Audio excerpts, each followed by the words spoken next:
안녕하세요. 반갑습니다. 저는 물건을 사기보다 경험을 사는 것에 관심이 더 많고 자연에서 가장 자연스러운 내가 되는 오세진입니다. 오늘 뒤에 보시면 아시겠지만 겨울 산행 복장에 대해서 이야기를 해보려고 해요. 어제 오늘 사이에 가을비가 내리더니 갑자기 겨울이 됐습니다. 특히 이렇게 가을에서 겨울 넘어가는 시기, 그리고 또 겨울에서 봄 넘어가는 시기에도 이 복장이 굉장히 중요하고요. 한겨울 영하 10도에서 눈꽃 산행을 할 때 위험하지 않게 안전하게 즐겁게 낭만적으로 눈꽃 산행을 즐기기 위해서 가장 중요한 것이 바로 복장입니다.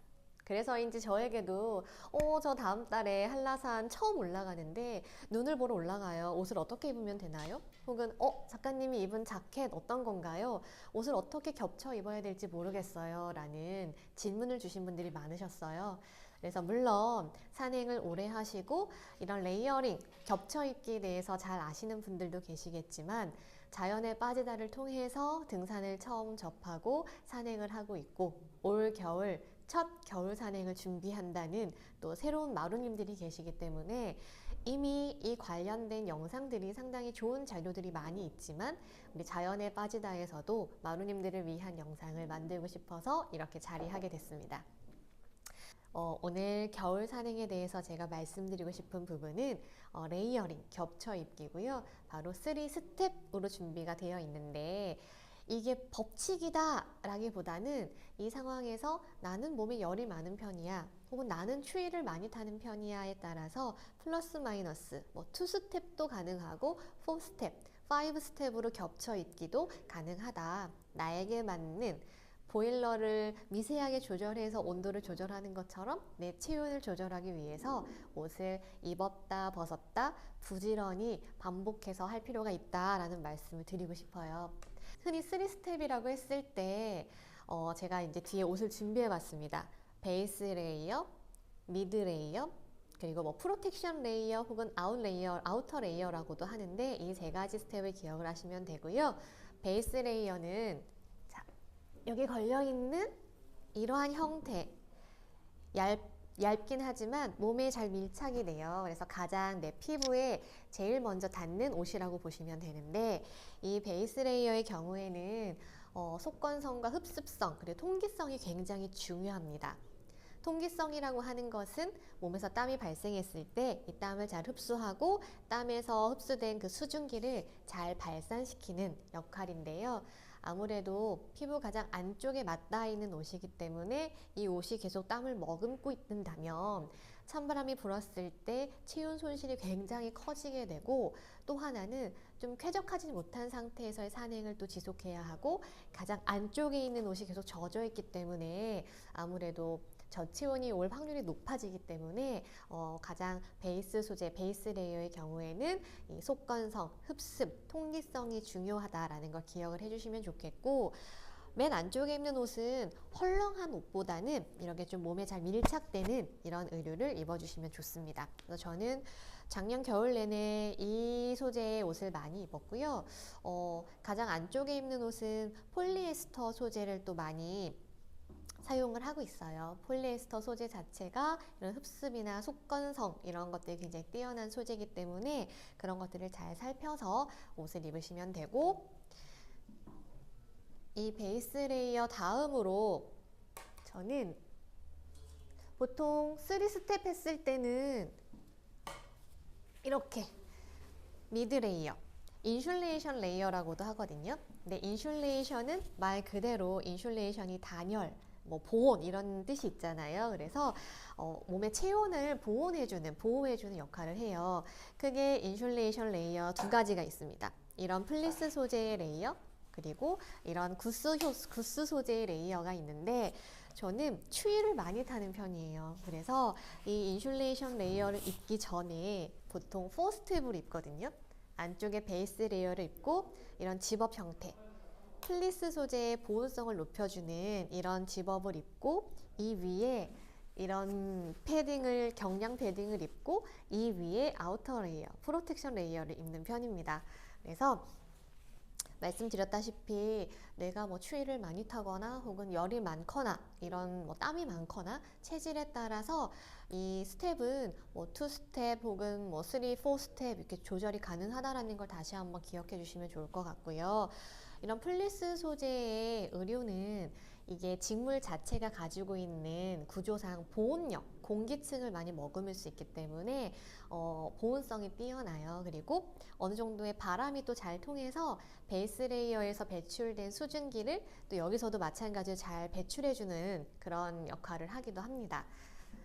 그리고 오늘 무슨 옷장사 나온 것처럼 그리고 저는 영하 10도 정도의 날씨, 특히 뭐 한파주의보 왔을 때도 산행을 많이 했는데 그런 경우에는 이제 세 번째로 이런 소재의 옷을 또 한번 겹쳐 입기도 해요. 근데 이런 플리스 소재의 미드레이어는 날이 뭐 아주 춥지 않을 때는 이것만 입고 산행을 해도 괜찮아요. 바람이 많이 불지 않는다면 오히려 이게 땀 배출을 더 원활하게 도와주기 때문에 쾌적한 산행이 가능합니다.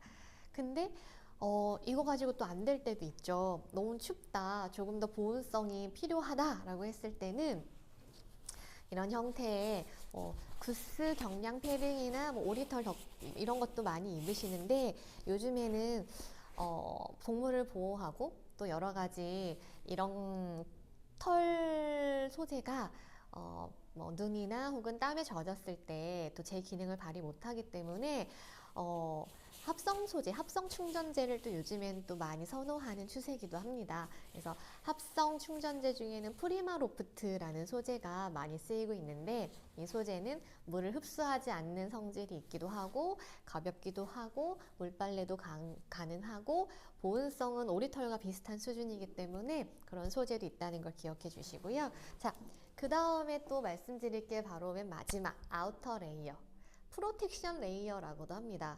프로텍션이라는 말만 들어도 무언가 비와 바람과 추위와 눈으로부터 나를 보호해 줄 것 같은 그런 느낌이 들지 않으세요? 그래서 저는 프로텍션 레이어를 오늘 세 가지를 가지고 와봤는데 설명을 해드리면 크게 프로텍션은 소프트 쉘과 하드 쉘로 구분이 됩니다. 이 소프트 쉘은 조금 더 얇은 느낌이 들어요. 그러니까 방풍성이 굉장히 좋은 소재인데 뭐 방수의 경우에는 생활 방수 정도는 충분히 방수가 되고 지금 이 옷 같은 경우에는 작년에 개방산 산행 갔을 때 눈이 굉장히 많이 왔거든요. 바람도 조금 많이 부는 편이었는데 그 산행에서도 저는 이렇게 4스텝으로 하고 맨 마지막에 이 자켓을 입고 산행을 했는데도 크게 무리가 없었다는 걸 말씀드리고 싶어요. 그리고 하드쉘은 다 아시다시피 고어텍스 소재의 상의라고 보시면 됩니다. 조금 더 극한 상황에서 내 체온을 보호해주고 나의 안전을 지켜줄 수 있는 그런 소재이기 때문에 이런 것들도 꼭 사계절 내내 배낭에 준비하실 필요가 있다라는 말씀을 드리고 싶고요. 비용에 대한 부분 사실 가격 압박이 있어서 조금 고민이에요 라고 하는 등산을 시작한 지 얼마 안 되신 분들의 이야기도 가끔 저에게 전해지거든요. 뭐 개인적으로 메시지를 보내주시는 경우도 있고 이제 이것 같은 경우에는 작년에 모 브랜드에서 4만 원에 구입을 했어요. 그러니까 겉에는 뭐 방수 처리되고 방풍 효과도 있고요. 안감은 짠 이렇게 어느 정도의 충전재가 들어있어서 보온력과 이런 뭐 프로텍션 기능을 다 갖춘 자켓임에도 불구하고 가격이 굉장히 상당히 착했다. 그래서 그때 작년 지리산 바래봉 산행 때도 영하 10도? 체감 온도는 한 15도, 20도 됐던 것 같아요. 근데도 이 옷을 입고 거뜬하게 산행을 잘 즐기다 왔습니다. 그래서 등산 복장 굉장히 중요해요. 겹쳐 입기라는 건 알지만 어떤 걸 겹쳐 입어야 될지 감이 잘 안 오시는 분들도 계시더라고요. 작년에 산행 갔을 때는 아예 그 롱 패딩을 입고 산에 오시는 분도 봤어요. 아예 두꺼운 옷. 근데 그런 경우에는 땀 배출도 잘 안 되고 사실 산행에서 가장 좋은 적정 체온, 적정 온도는 움직일 때, 이동할 때 덥지도 않고 춥지도 않은 그런 쾌적한 상태를 의미하거든요. 그래서 저는 겨울 산행 시에는 그렇게 빨리 걷지 않아요. 땀이 최대한 덜 나게끔 제가 체온을 잘 유지하게끔 생각하면서 이동을 하는 편인데, 그런 부분도 팁이 된다면 말씀을 드리고 싶었고, 의료는 이렇지만 또 우리가 가장 체온을 뺏기기 쉬운 부위가 이 머리와 목 부위예요. 그래서 저는 겨울 등산, 겨울 산행에 있어서 이러한 넥 웜업, 넥 튜브 같은 경우는 안쪽에 얇은 걸 착용하고 또 겉에다가 조금 더 두꺼운 폴라텍 소재 이것 이중으로 이렇게 착용하는 경우도 있고, 어떨 때는 바라클라바를 이렇게 쓰기도 하고, 모자 같은 경우에도 오늘 제가 이건 제 개인 소장 제품인데요. 이렇게 귀돌이 모자, 귀가 달려있는, 귀가 너무 시려운 거예요. 막 떨어져 나갈 것 같이 춥잖아요, 바람 불면 볼이랑. 그래서 이렇게 귀를 보호해 줄 수 있는 귀돌이 모자나 털모자 같은 걸 꼭 구입을 하시면 좋고, 장갑 같은 경우도 진짜 제가 태백산 갔을 때 정말 손끝이 떨어져 나갈 것 같은 추위를 느꼈거든요. 그래서 장갑을 끼고 거기에 이제 핫팩을 쥐기도 하는데, 장갑도 전 이중으로 착용을 해요. 이게 첫 번째 장갑을 끼고 안쪽에는 그 스마트 터치가 되는 장갑을 껴요. 그래야 중간중간 뭐 촬영을 하거나 폰을 볼 때 편리하니까 끼고, 그 위에다가 다 떨어졌어. 하도 착용을 하고 다녀가지고 이렇게 벙어리 장갑, 벙어리 형태의 장갑을 이 안에도 넣어놨니? 벙어리 형태의 장갑을 착용을 합니다. 이렇게 해서 필요할 때는 이렇게 딱 꺼내는 거죠, 손을. 그리고 추울 때는 이렇게 집어넣고. 이게 벙어리 장갑이 또 체온을, 내 손가락 길이의 그런 체온을 또 잘 유지해주기 때문에 이렇게 이중으로 장갑을 착용을 하니까 훨씬 더 손이 따뜻하더라고요. 그래서 이렇게 원래 모세혈관 그 말초신경 쪽이 또 많이 차가워지기 때문에 발끝과 손끝 그리고 귀, 볼 이런 부분도 잘 보호하면서 겨울 산행을 즐겨보셨으면 좋겠습니다. 산행은 첫째도 안전, 둘째도 안전, 셋째도 안전입니다.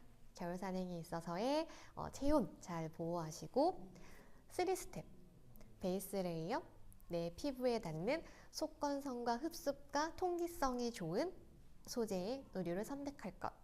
두 번째, 미드 레이어, 일명 인슐레이션 레이어라고도 하는데, 플리스 소재나 구스 소재 혹은 뭐 합성 충전재가 있는 경량 패딩으로 내 체온을 보호할 것.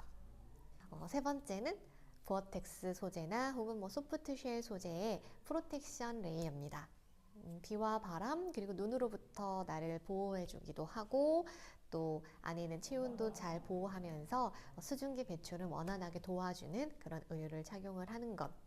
이렇게 해서 안전하고 즐거운 겨울 산행 우리 함께 즐겨보면 좋겠습니다.